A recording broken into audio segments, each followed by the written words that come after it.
Start. चलो हम लोग आज एक सॉन्ग कर लेते हैं, है ना? ठीक है। Okay okay. Hi friend, bye. तो चलिए आप लोगों के लिए आज एक भोजपुरी सॉन्ग लेके आया हूँ जो इस होली में धूम मचा देगा। फारू सॉन्ग है भाई, सुनोगे ना तो आप भी कहोगे सॉन्ग है। चलो कुछ भाई को ऐसे शायरी सुना दो हाँ, होली में हाँ। जोर कर हाँ, जो सबको हाँ जी, मस्ती आ जाए। हाँ क्यों राजा नहीं, क्यों नहीं? कहीं जाए ना बहरिया। पहाड़िया। अच्छा फ्रेंड, कोई नहीं, तो आप लोग प्लीज पूरा वीडियो देखिएगा, आधा देख के आधा अधूरा काम मत कीजिएगा, ठीक है ना? ओके, तो ओके आइए फ्रेंड। पहले मैं आप लोगों के सामने गाना पेश कर देता हूँ। अगर अच्छा लगे से वीडियो बना अगर अच्छा लगे तो लाइक कमेंट कीजिएगा, और नहीं लगे तो कोई बात नहीं, आपकी मर्जी, वो आपकी मोबाइल है। वैसे लाइक कमेंट करने में कोई पैसा नहीं लगता फ्रेंड, है कि नहीं? तो आइए आप लोगों को गाना सुना देते हैं। तो पहले मैं गाने का ट्रैक धुन बता देता हूँ आप लोगों को कि एक राकेश मिश्रा जी का सॉन्ग आया है, जी जी। हे राजा तनी जाई न बहरिया, उसी सॉन्ग पे है। तो आइए सुनाते हैं।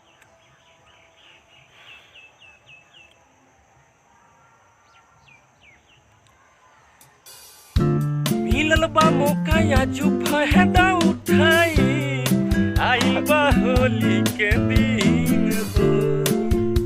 मिलल बा मौका या फायदा उठाई, आइल बा होली के दिन हो।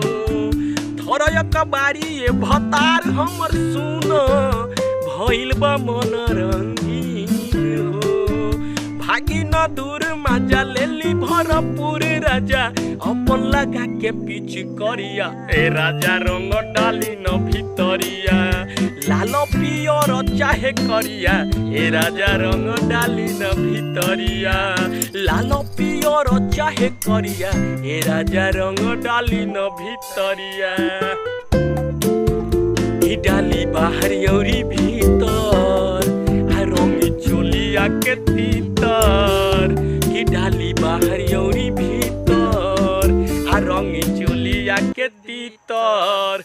आना सकई दी जवानी हमर बाटे जे पवित्र, पूरा बदन मन जाता गबराई, बहुत फगनी बेयरिया, ए राजा रंग डाली न भितरिया।